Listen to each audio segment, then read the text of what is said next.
Número de procedimentos para retificação dos nomes de pessoas transexuais cresce em Sergipe. Aumenta o número de profissionais responsáveis por procedimentos estéticos no Brasil. Você vai ver também uma reportagem sobre os abusos sexuais infantis e como identificar os sinais dentro do ambiente familiar. Ainda sobre o Enem, vamos acompanhar os principais desafios de quem deseja ingressar no ensino superior. E você sabe o que é o autismo? Vamos apresentar histórias de pais que descobriram que seus filhos convivem com o transtorno. Esses e outros destaques agora no Repórter Contexto.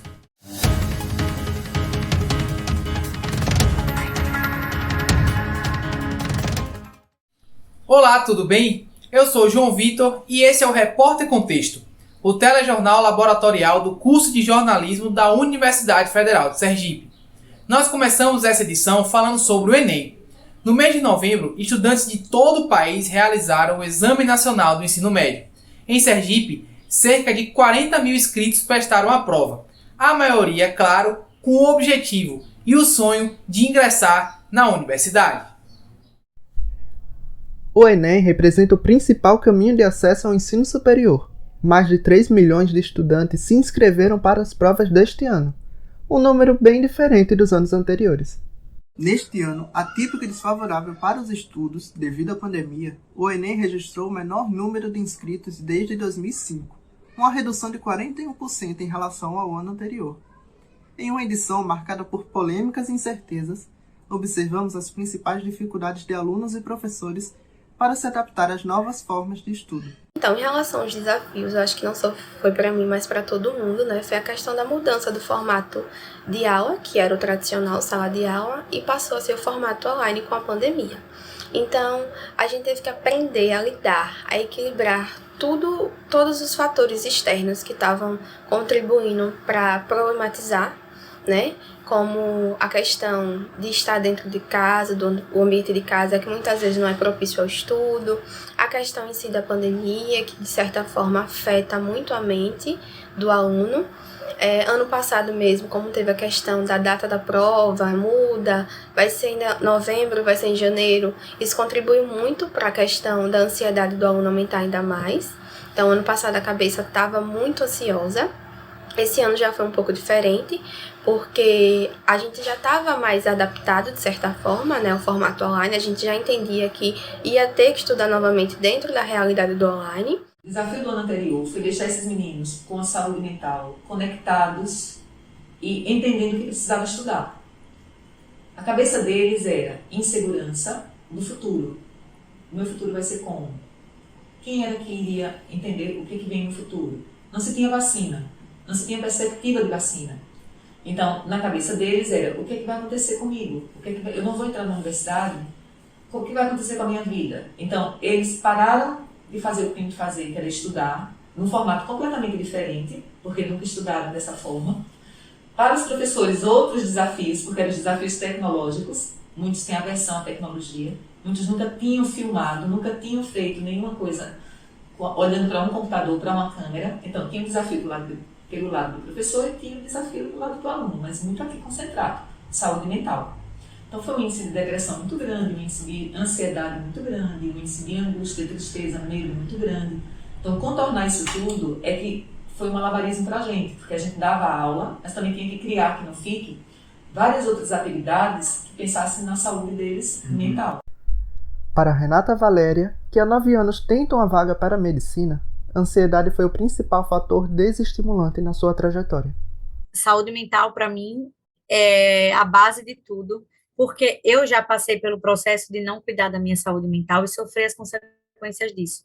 Né? Nos 3 primeiros anos de cursinho, dessa trajetória de vestibular, eu tive várias crises de pânico, crise de ansiedade, precisei tomar medicamentos para poder realmente controlar essa ansiedade, porque, de fato, eu estava tendo vários problemas, não só emocionais, como isso acabou se refletindo também em problemas físicos no meu corpo.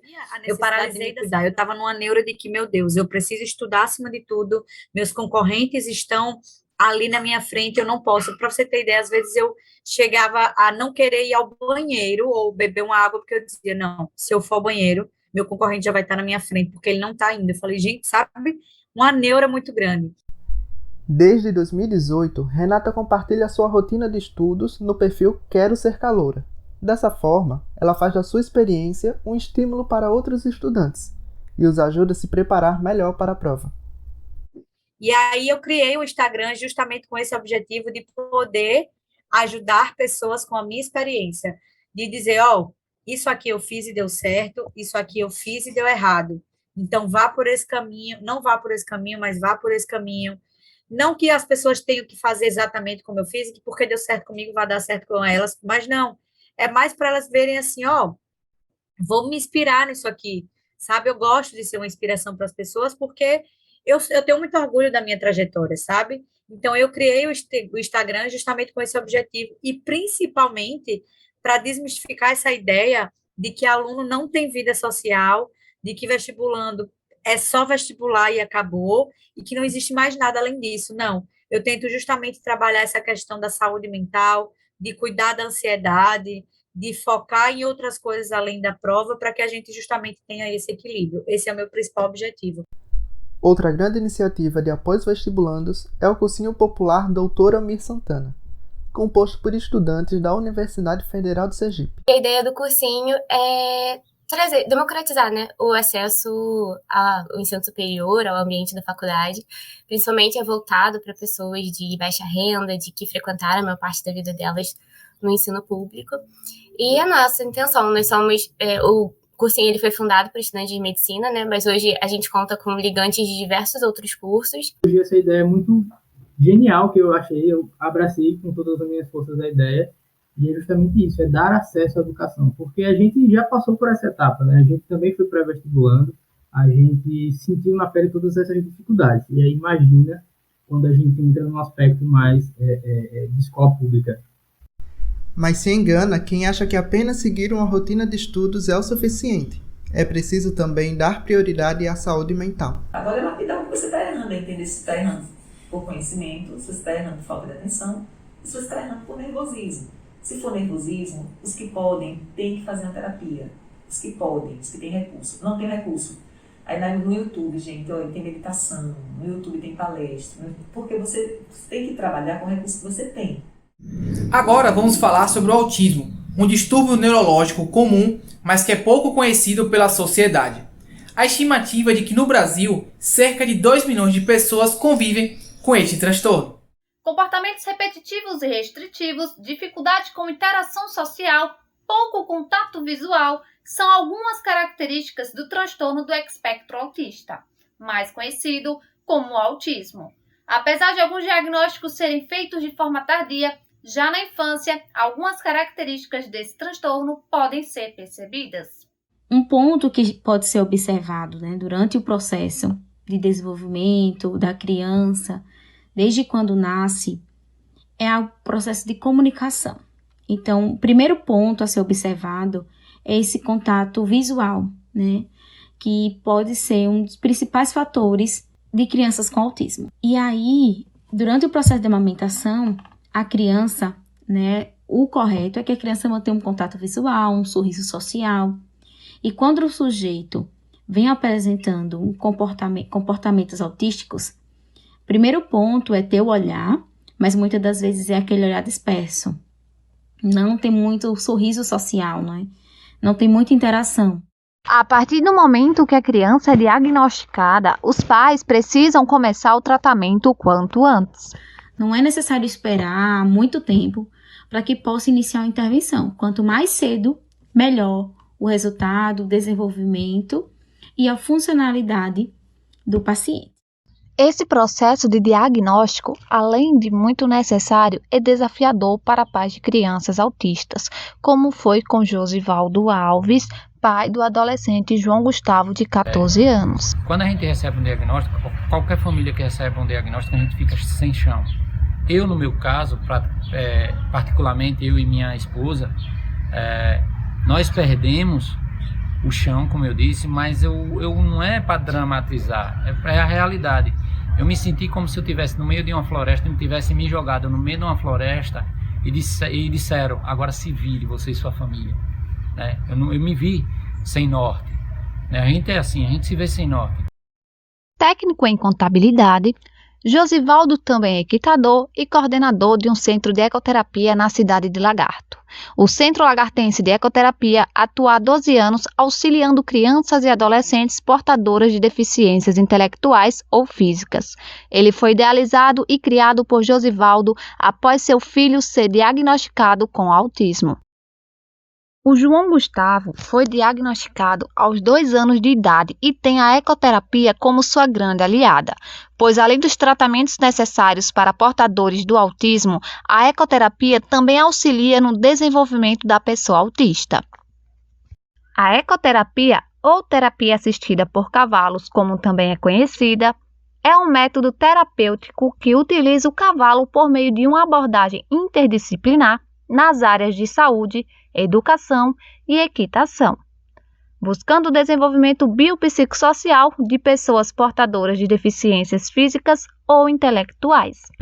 A ecoterapia ela busca o potencial de cada indivíduo, de cada ser humano, né? Porque todos nós temos potencial, independente da deficiência, ou independente de quem quer que seja a pessoa, mas nós, como sociedade, no nosso egoísmo, no nosso capitalismo, no nosso individualismo, nós não prestamos atenção no próximo, nós não prestamos atenção no outro, né? E a ecoterapia ela faz isso, ela traz a gente para o que somos, né? Ela traz a gente, né, para a nossa realidade.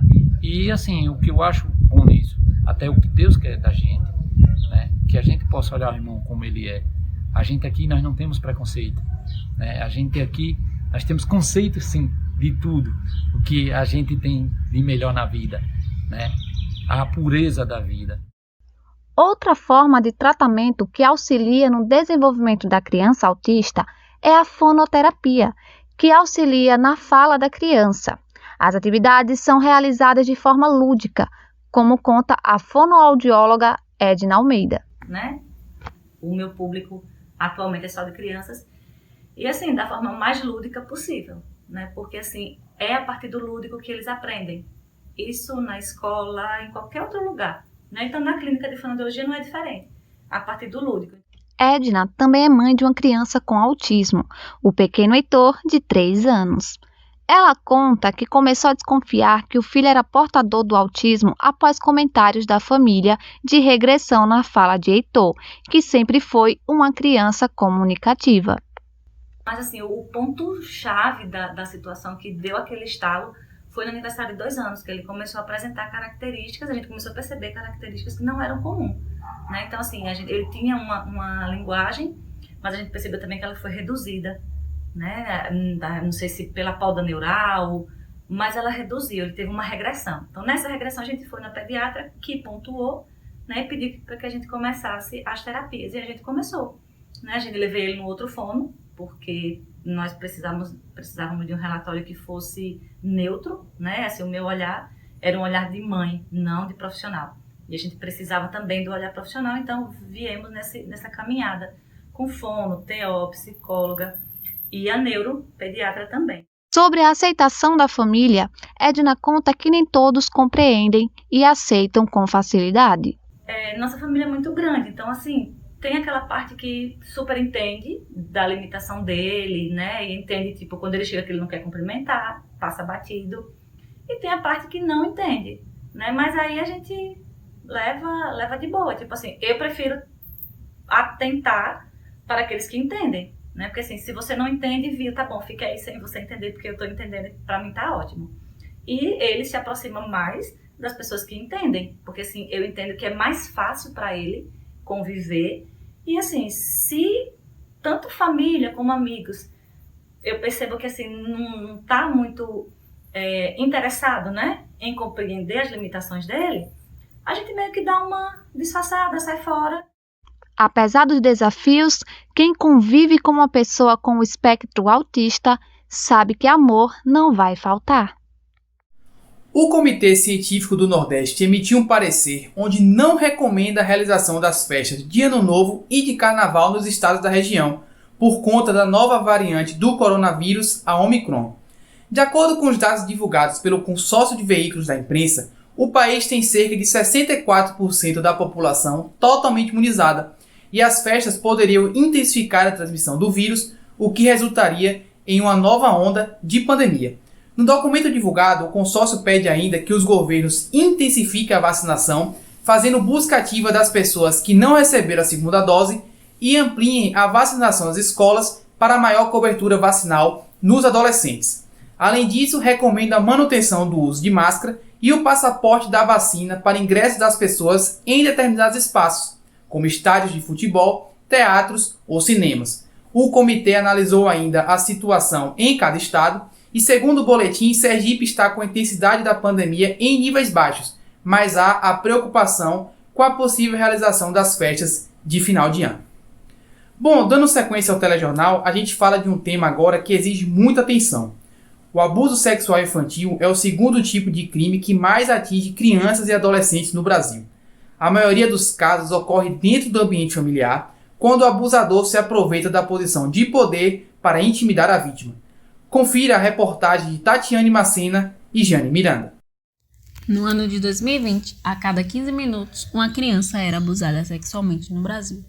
Em 2021, o número de abusos aumentou para cada 8 minutos. Em Sergipe, infelizmente 85% dos casos registrados na maternidade Nossa Senhora de Lourdes, referência do Estado a vítimas de abuso sexual, são contra menores.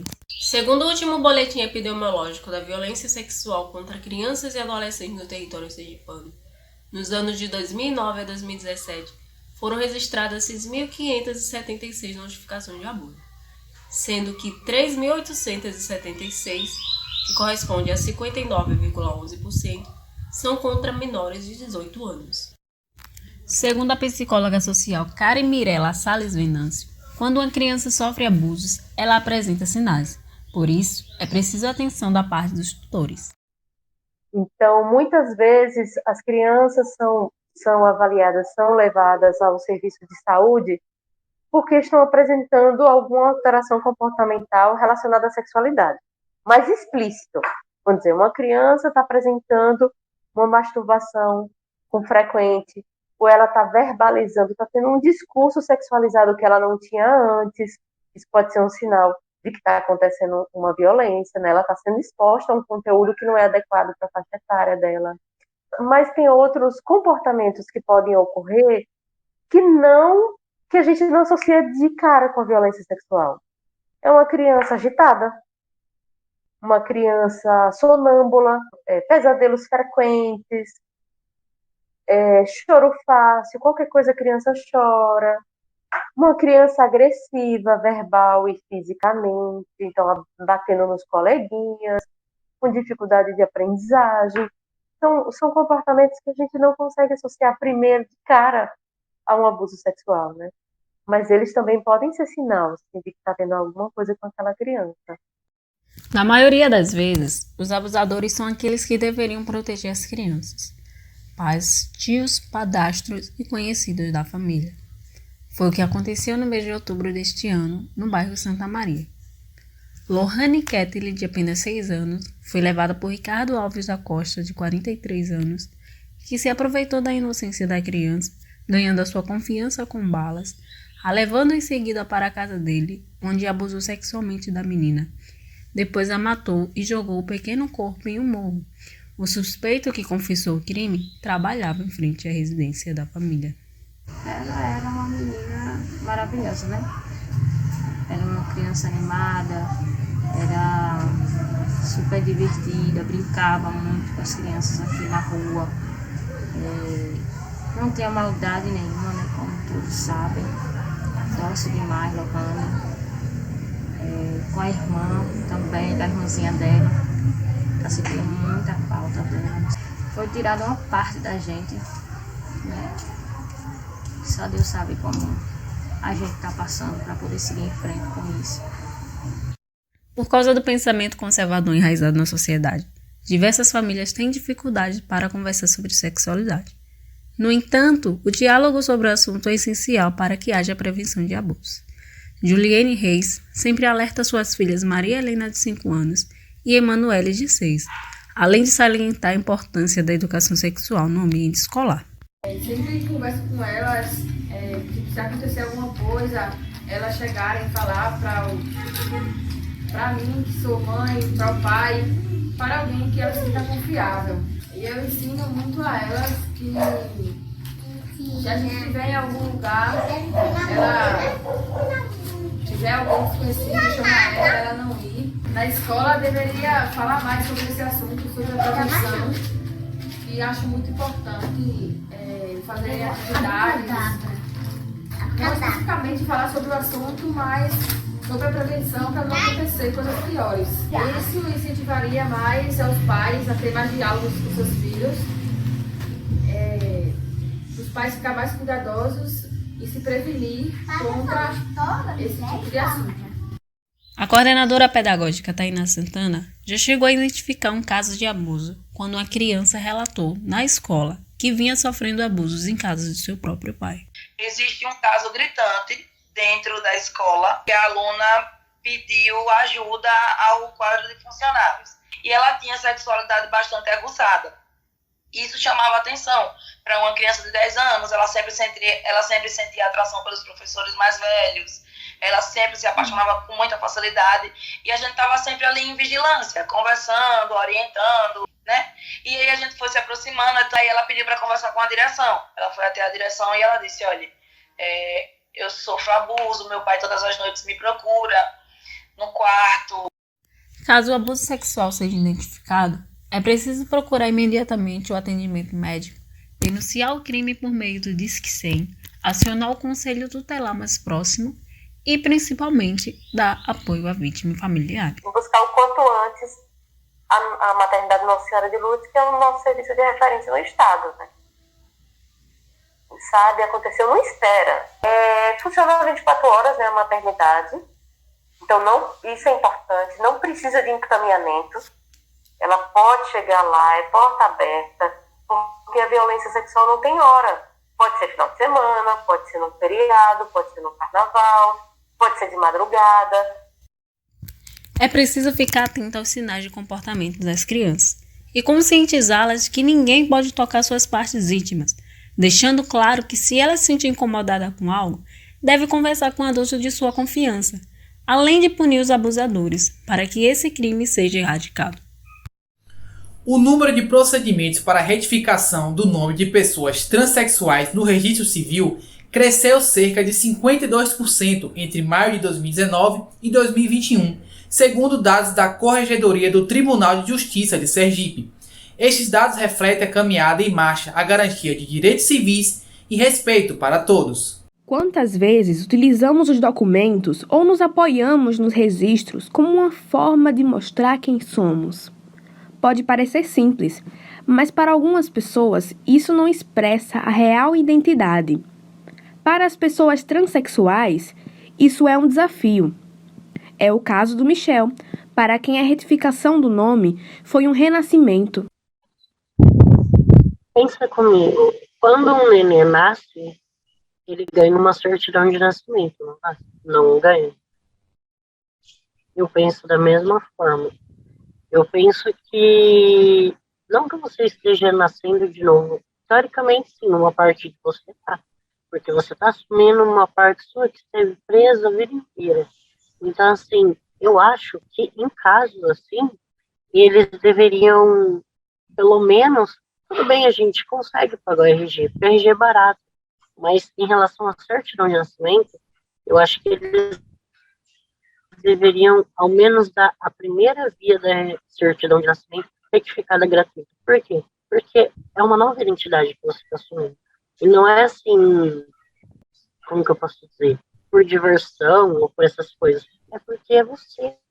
A conquista da retificação do Michel é um fruto da decisão do Supremo Tribunal Federal, que decidiu em 2018 autorizar transexuais e transgêneros a alterarem o nome e gênero no registro civil. Mesmo sem a realização de cirurgia de readequação genital ou uma ação civil, ou seja, somente pela autodeclaração. Continua havendo intolerância, discriminação, preconceito, todas as formas de manifestação expressa ou velada, no direito à dignidade na nossa essência humana e o direito de ser diferente cada um, porque cada ser humano é único, mas os padrões realmente se impõem e o Estado há que registrar o que a pessoa é e não que o Estado acha que cada um de nós deveria ser segundo a sua conveniência. E para a vereadora Linda Brasil, do PSOL, eleita a primeira mulher trans e a mais votada nas últimas eleições em Aracaju, esta decisão representa um grande avanço. Com a nossa autopercepção, a nossa declaração social de quem realmente nós somos e não viver de acordo com aquele gênero que foi atribuído ao nascer, a partir por causa somente, considerando somente as questões sexuais reprodutivas. Em 2018, a Corregedoria do Tribunal de Justiça em Sergipe também dispôs sobre o direito das pessoas transexuais de retificarem o nome. A partir dos 18 anos, no cartório em que expediram a primeira certidão de nascimento. Sim, ficou bem menos burocrático, até porque antes desse provimento existia a exigência de procedimentos médicos, de avaliação psicológica, e com o provimento 73 do CNJ isso não é mais obrigatório.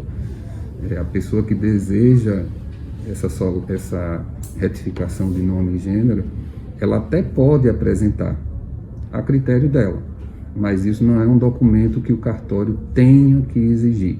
Para o Corregedor de Justiça, Ricardo Emídio, a desburocratização foi um dos motivos para o aumento no número de procedimentos no Estado. Em maio de 2019 foi feito o primeiro levantamento e aí totalizava à época 153 procedimentos que já haviam sido finalizados com a consequente alteração do nome no assento civil.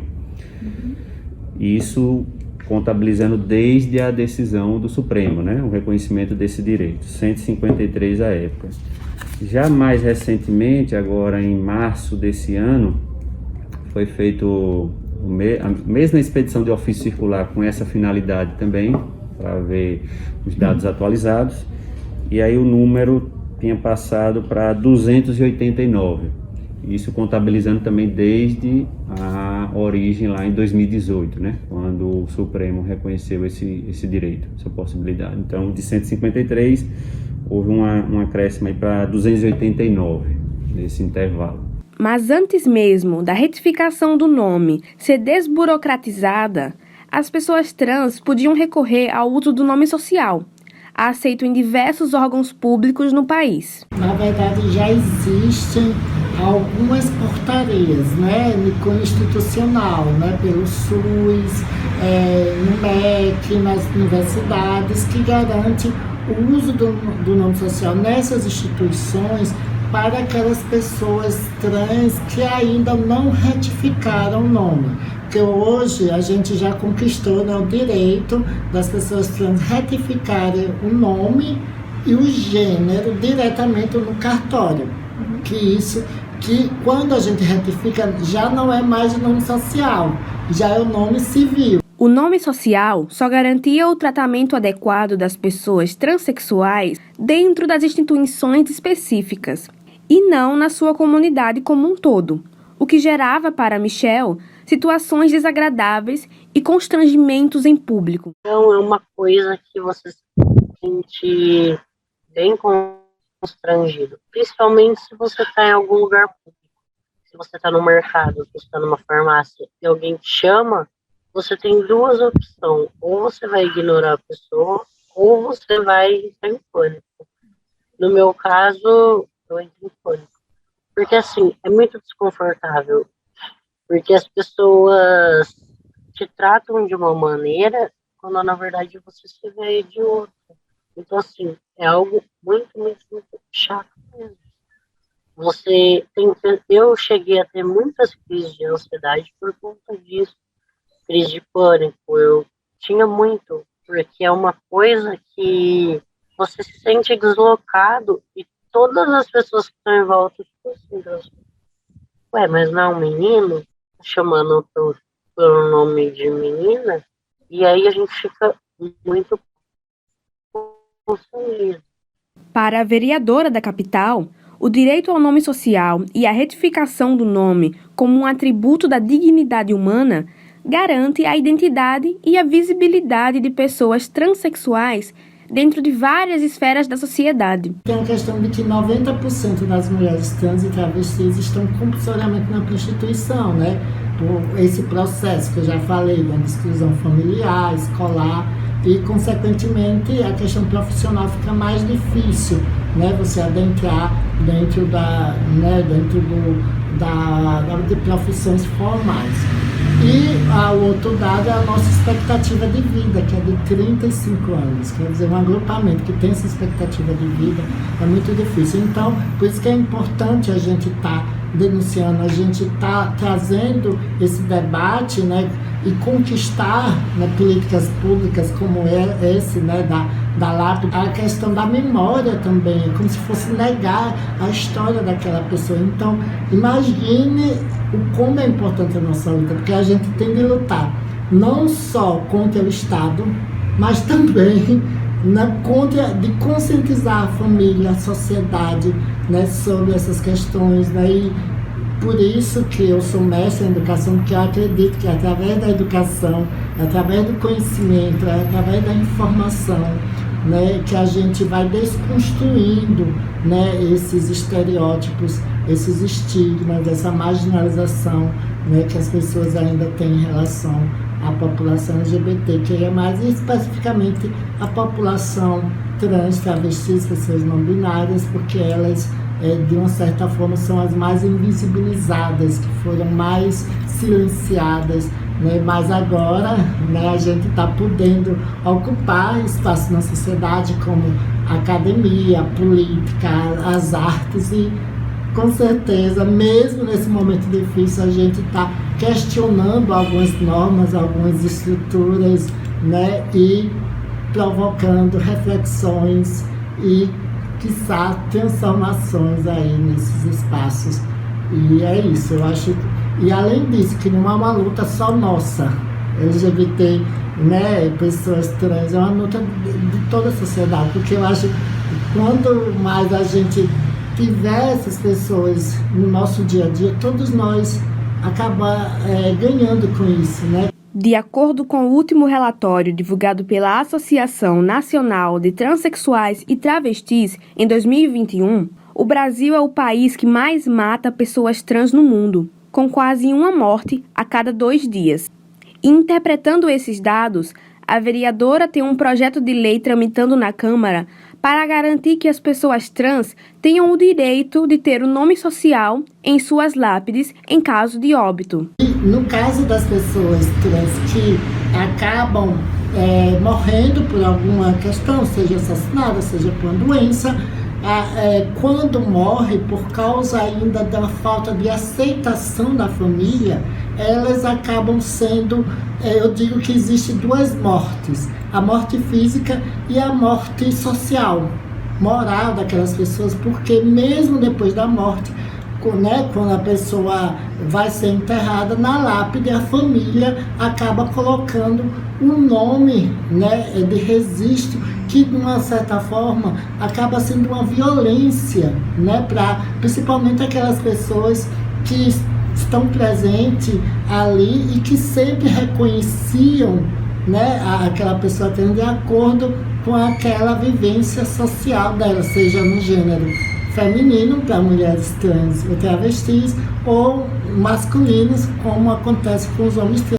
Apesar de enxergar que ainda existe um longo caminho para ser percorrido, para Michel, a retificação trouxe mais do que uma mudança em um documento, mas a sua visibilidade como cidadão e o respeito que lhe é seu por direito e do qual agora ele pode usufruir direito. Porque é inevitável. Se você tem o seu documento, se você está retificado, infelizmente, aos olhos da sociedade, você é alguém. Agora, se você não tem, infelizmente, você não é. Eu me sinto mais visibilizado, eu me sinto mais enxergado também. Eu sinto que as pessoas me notam mais e que percebem e me respeitam. O melhor de tudo é o respeito que as pessoas têm com você. Depois disso, tudo muda. O respeito, acho que não tem nada no mundo que pague respeito. A procura por procedimentos estéticos tem aumentado cada vez mais. De 2014 a 2019, o mercado de beleza no Brasil cresceu 567%. Nos últimos 5 anos, o número de profissionais nesta área aumentou de 72 mil para mais de 480 mil. As agendas dos cirurgiões plásticos está cada vez mais disputada por diversos públicos. Em entrevista com o Dr. Lula Barros, ele nos conta um pouco sobre a área e como ela tem crescido atualmente. O botox, a toxina botulínica, né? A questão da rinomodelação, nariz, a questão mesmo a galera usando máscara, principalmente mulheres, porque a gente está na época de máscara, mas a procura é muito grande de lábios. Então, também preenchimento labial. Enfim, o mercado de estética, a gente na prática, óbvio que no início da pandemia teve uma paralisação de tudo, mas a gente não sofreu tanto, porque realmente esse convite de a galera estar em pandemia também, acho que todo mundo olhou mais para dentro e viu a necessidade da autossabotagem, o que é que me incomoda e que eu posso melhorar. A busca pelo cuidado e pela beleza sempre foi algo de grande importância para diversas pessoas, e mesmo com a Covid-19, esse setor tem crescido. A importância dessa categoria, tanto para a economia como para o aumento da autoestima das pessoas, é essencial. A profissionalização das pessoas dessa área está cada vez mais aumentando. Atualmente temos qualificações na área da odontologia, com especializações em harmonização facial. Mas uma coisa é fato, né? Quem não ama se cuidar? Existe uma vaidade fútil, que é lá quando a gente tem 15 anos, que se cobra muito, e existe uma vaidade útil, que é quando a gente está adulto, que é o auto-amor. Eu preciso estar bem para produzir mais. Procedimentos estéticos podem variar, desde alongamentos e extensão de cílios, que são procedimentos mais simples, até harmonização facial, lipoaspiração. E apesar do período pandêmico, a procura por esses procedimentos só tem aumentado. Agora, quando alguém for procurar um profissional de estética ou qualquer outro, procure um profissional mais humano, que atenda você de forma humana, que compreenda, que não esteja lá preocupado com o horário nem com o dinheiro, esteja preocupado em resolver sua queixa principal. Se reinventar, elevar a autoestima, essas são palavras que a gente ouviu durante essa pandemia, né? E quem não aproveitou o tempo para dar aquela repaginada? A estética realmente é algo muito importante, né? Porque eu acho que mexe muito com a nossa autoestima, né? E eu acredito que para todo mundo a autoestima é uma coisa não só física como psicológica, porque isso faz com que a gente nos blinde e ao mesmo tempo nos eleve a um lugar muito alto, né? Porque a gente tá bem consigo mesma é a melhor coisa que existe. Em entrevista com a Amanda Neumann, ela nos conta um pouco como essa rotina tem ajudado em sua autoestima. Para mim, o avanço maior é que nós, mulheres ocupadas e multitarefas, estamos com a oportunidade na mão de acordar prontas. Eu sou muito vaidosa, eu gosto de estar sempre arrumada, mas não gosto de depender de maquiagem. Então, com esses procedimentos que eu faço, eu me sinto sempre arrumadinha, independente do horário. Eu tô ali pronta para sair, pronta para fazer qualquer coisa. Isso facilita a minha vida. Acredito que a estética tá aí para ajudar a gente a realçar aquilo que a gente já tem de bom. E é isso. Se existem mais profissionais realizando esses procedimentos, significa que mais pessoas têm buscado por essas intervenções. Só para contextualizar, dados reunidos pela Sociedade Nacional de Cirurgia Plástica e Estética e a Sociedade Brasileira de Cirurgia Plástica indicam que o Brasil é o país com o maior número de realizações dessas cirurgias no mundo, com aproximadamente 1,5 milhão de operações durante o ano. Com estes dados, vamos encerrando a 11ª edição do Repórter Contexto. Eu agradeço a sua companhia e faço um convite para acompanhar as próximas edições através deste canal. Foi um prazer estar com vocês e até a próxima!